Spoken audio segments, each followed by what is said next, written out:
புதுவிதமான வரமிளகாய் சட்னி பார்ப்போமா? வணக்கம் ஃப்ரெண்ட்ஸ், எல்லாருக்கும் புது வருஷ வாழ்த்துக்கள், பொங்கல் வாழ்த்துக்கள்.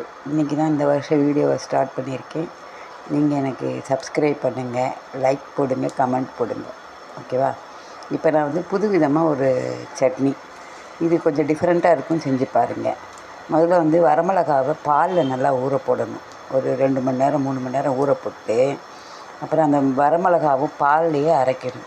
அதோடு கொஞ்சம் பச்சை கொத்தமல்லி, புதினா, காஞ்ச மல்லி இதெல்லாம் போட்டு நல்லா அரைக்கணும். அவ்வளோதான். காஞ்ச மல்லி, சீரகம் இதெல்லாம் போட்டு அரைச்சிக்கணும். அரைச்சிட்டு நம்ம நல்லெண்ணெயை விட்டு இதை நல்லா வதக்கிக்கணும். ஒரு நிமிஷம்.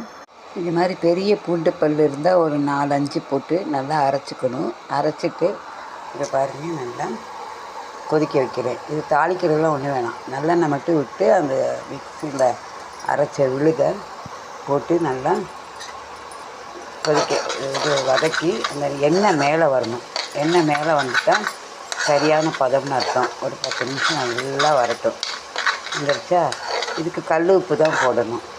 இது ராஜஸ்தானில் இந்த மாதிரி சட்னி பண்ணுவாங்க.